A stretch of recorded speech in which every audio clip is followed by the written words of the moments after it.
É sério mesmo, a câmera quis desfocar que eu virei de volta. Mas é sério.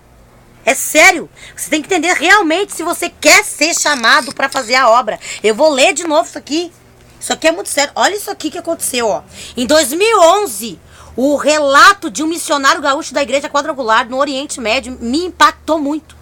Médico por formação, ele e a esposa dirigem num país muçulmano um abrigo para crianças com deficiência que cedo são rejeitadas pelos pais. Numa noite, a sua esposa orou, chorou intensamente por uma criança. Ela, numa noite, a esposa dele, orou e chorou intensamente por uma criança com degeneração mental e física severa. E a gente sabe muito bem o que é degeneração mental e física também.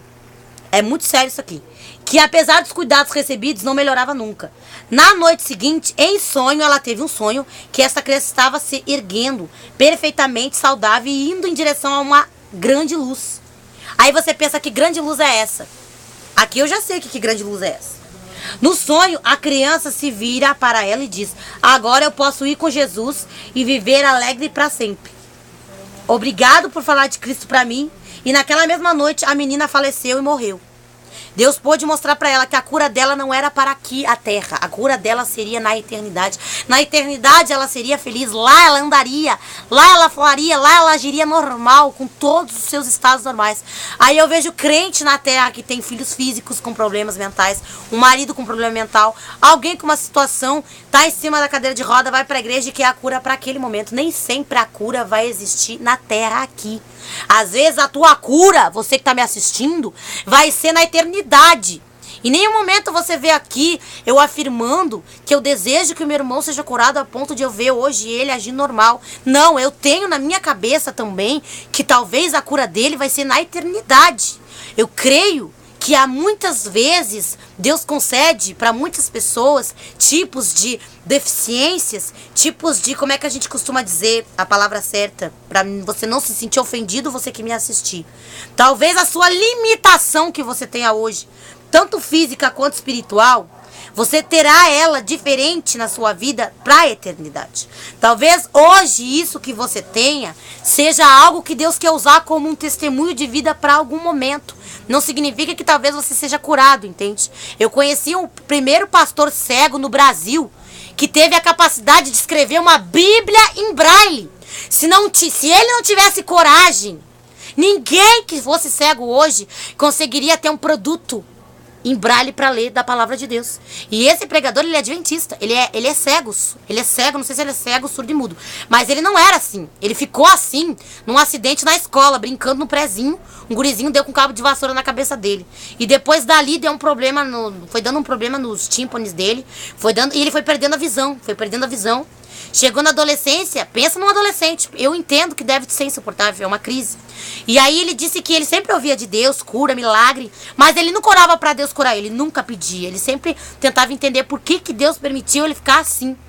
E aí um belo dia, ouvindo alguém falar para ele a palavra de Deus, ele ainda estava recém perdendo, aí ele foi vendo que estava ficando pior a coisa, mas ele tinha um chamado muito grande, que era ser pastor, ele queria ser pastor. E ele foi pro seminário, e no seminário eles não queriam aprovar ele pastor, queriam que ele ficasse, não passasse. Imagina, um pastor cego pregando, pensa.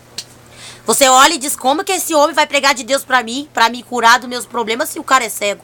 Ninguém vai querer. Ele começou a ter preconceito, ser perseguido, atacado. Ele começou a passar por um monte de tipo de coisa que você pode imaginar. Ele conta que ele fez aquela negócio que é o seminário, o negócio lá pra poder ser aprovado, isso, teologia. Ele foi reprovado na primeira e ele não desistiu. Ele disse, eu não aceito, e foi pra segunda, não sei quantas tentativas ele fez, mas diz que na última tentativa ele passou. Diz assim o testemunho dele. Eu não me lembro o nome dele, se eu lembrar, se eu ver ele de novo, eu boto na descrição de algum vídeo aqui e vocês entram lá pra procurar. Também não me lembro, mas ele falou da igreja adventista, que ele era da adventista. Eu não sei se ele nasceu na adventista, eu já não sei, mas ele fala da igreja adventista. Eu vi no rádio um dia e ele tava contando testemunho, e eu nunca mais esqueci daquilo. Eu tava até pregando aqui nos fundos, sabe, não tinha nem canal, e eu parei pra ouvir o que o rapaz tava falando. E eu me lembro que ele dizia que o sofrimento que ele passou, e quando ele determinou que ele ia se esforçar para passar, e os professores não davam nem aí. Ele disse que teve um amigo dele que sabia ler em braille, tinha estudado, foi lá pra ajudar ele um tempo, depois foi embora. E ele disse, pai amado, eu preciso de ajuda, Deus me ajuda. Aí disse que uma moça, do nada assim, ele pediu pra essa menina ajudar ele. E a menina foi ajudando. Tanto é que depois ele casou com ela, se tornou esposa dele, né? E aí, é muito linda a história do exemplo. E ele conseguiu se tornar um pastor. E a primeira coisa que ele quis fazer na vida dele era fazer uma versão bíblica de Bíblia Braille. Se a história do Braille, da Bíblia Braille foi essa, eu não sei. Eu só sei que ele testemunhou isso pra vida dele lá e conta até hoje onde ele passa. E eu achei isso uma coisa linda. Talvez você tá aí com uma deficiência, com um problema, aquele limite, talvez você ainda vai ainda sobre essa limitação pregar a palavra de Deus, como uma crise, como você tem uma depressão ou uma crise de ansiedade, eu consigo pregar mesmo com déficit de atenção. Eu consigo pregar a palavra de Deus, isso não me impediu. As minhas crises não me pararam. As minhas depressões não me acovardaram em cima de uma cama a calar minha boca, mesmo quando o diabo queria calar minha boca. Então, eu determinei que ele não ia calar minha boca, que eu ia continuar pregando mesmo assim. Então essa é uma pura verdade, entenda isso, entende? E existem coisas que Deus concede, como o caso dessa menina que faleceu. A esperança não pode deixar de estar na nossa mente e no nosso coração. E esta, olha bem, há uma vitória final para ela, para os que têm isso. Não é para todo mundo. Deixo claro de novo, não só para todos essa esperança. É só pra quem tem mesmo, entendeu? Talvez você nem tenha. Ou tenha. Sangue de Jesus, irmão, eu quero ter. Então, se quer ter, faz por onde? Naquele dia, ele enxugará de nossos olhos toda a lágrima. Aí tu pensa nas lágrimas que tu tem aí, entendeu? Eu não tenho que pensar, não sei. Tem que ver, vou fazer uma lista aqui. Mas enfim, resumindo, pensa em todas as suas lágrimas.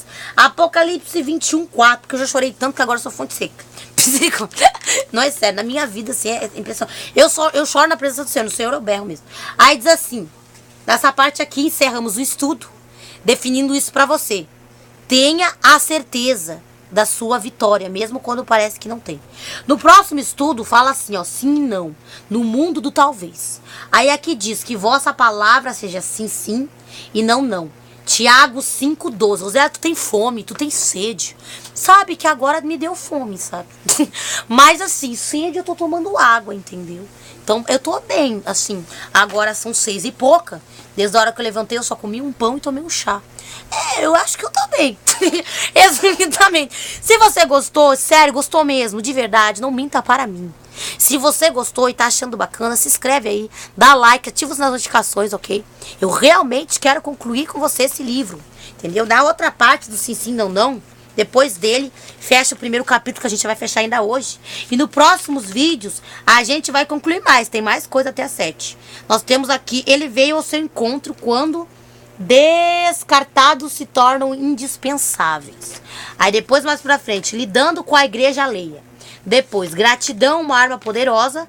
Falando um pouco de gratidão, não fique só e não tem preço. Aí depois, relacionamento entre irmãos. As pessoas podem mudar, será realmente que pode? Aí conclui no capítulo 3, entra pescando grandes cardumes, que é a parte que eu queria ler direto com vocês, que é a que eu fiquei 4 meses estudando, que foi sobre sarando o narcisismo. Eu adorei o conteúdo, inclusive.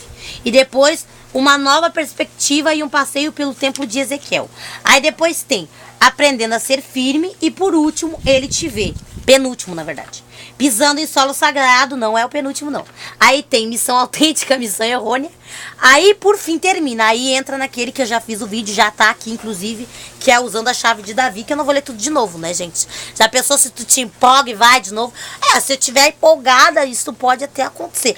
Pode ser que sim. Na minha empolgação, a gente pode falar a respeito disso. Eu vou pro próximo vídeo para concluir o sim e o não no mundo do talvez.